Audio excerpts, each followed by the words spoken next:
trade that the Texans made with the New York Giants, who traded up to go and get Jackson Dart, was their pick, number 25, to New York in exchange for picks 34. That's the second pick tonight. Pick 99, which is a late third-round pick, and a third-rounder in next year's draft. It's a pretty good return. You're trading back from 25 to 34. You move back 9 spots, and you pick up 3 extra picks in doing so. I guess technically it's 2 extra picks to move back 9 spots, but you get what I'm trying to say here. So they looked at the board.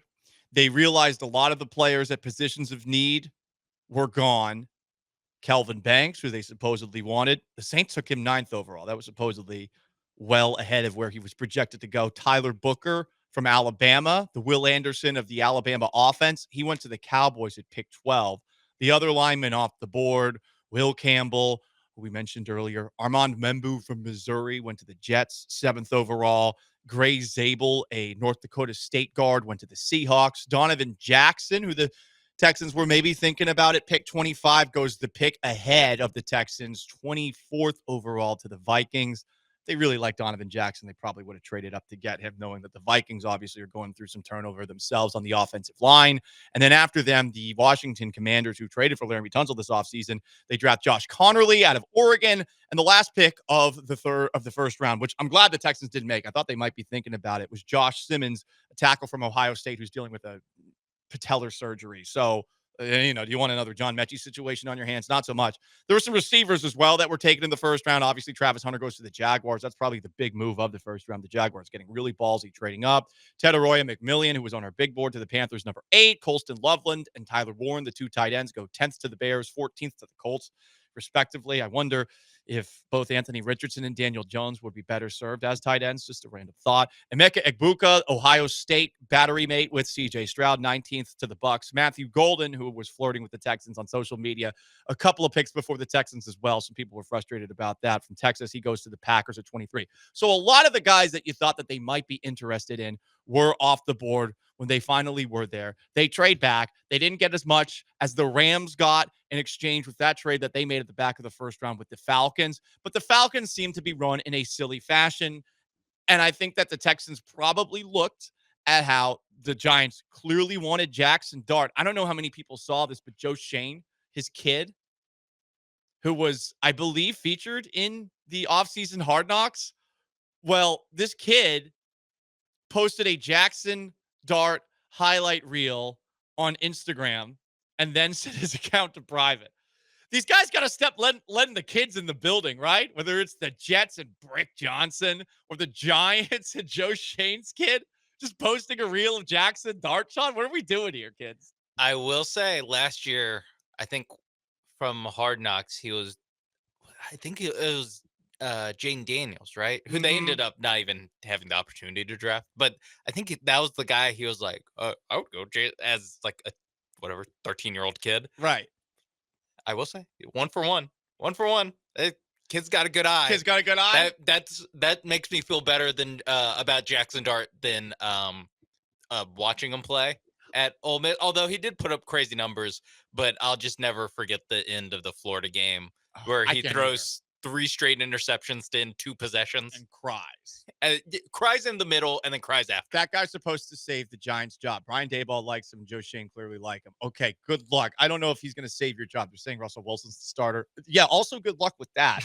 But to bring it back, I bet, because we know Nick Caserio loves trading, I bet he was aware also of the pre-draft rumors about how the Giants like Jackson Dart. But that's the cherry on top. Oh, Donovan Jackson just went off the board? Yeah. Let's make a trade immediately with the Giants.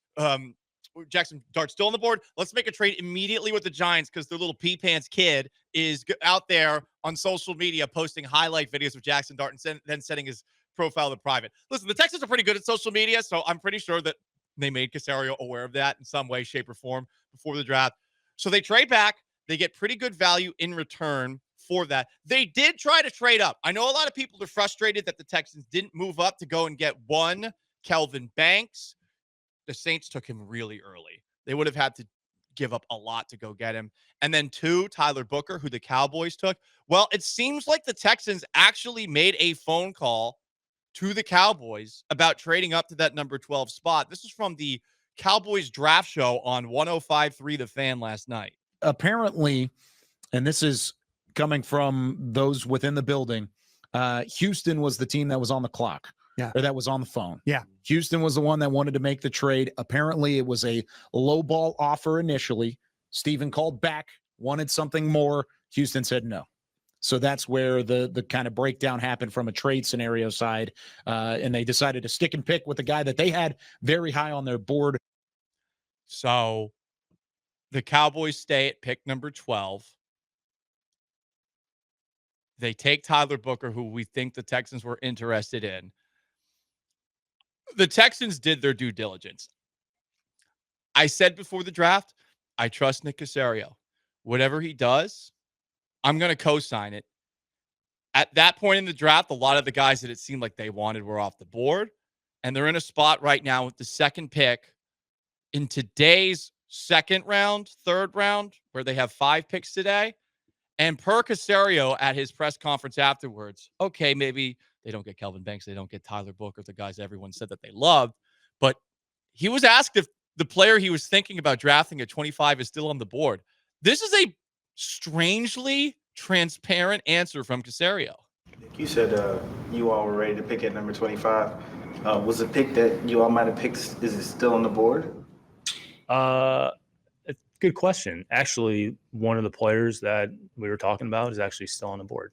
Yeah, so it's a good question. So whether or not we actually pick the player, like we'll see if that actually happens. Who do you think that could be? 713-780-3776 to call to text. Sean, any ideas?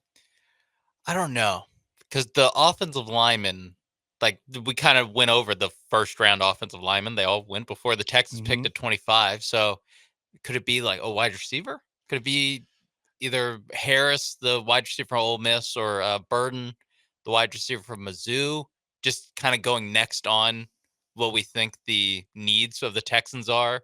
And those are guys that could have been first round picks. I don't know. It really is interesting. Maybe it's not a position need. Maybe it was straight best player available. I think it might be best player available. So like Will Johnson, cornerback from Michigan. Man, no way they draft another corner though, right? Maybe that's why they ended up trading back. Mhm. Maybe that's why they ended up trading back. But so here's based off of Sean, what I'm looking at NFL.com and on ESPN.com. The best available. The best available guys, everyone agrees it's Will Johnson, the cornerback from Michigan, is the number one best available guy. I think he has some sort of medical red flag. That makes sense. That's why he's fallen. There's some edge rushers. You can never have enough edge rushers who are still available. I think the Texans actually have enough. I agree on that front. There's a defensive tackle, Darius Alexander from Toledo. There is a running back. And again, I have no idea about any of these guys. This is just who are supposedly at the top of the board. There is Trevion Henderson from Ohio State at running back. Another running back, huh? Shador Sanders is still on the board. There we go. It is wild that Sanders is 9th best available on ESPN. On NFL.com, he's like the 30th best available, which I was surprised by, at least in terms of their actual draft grade.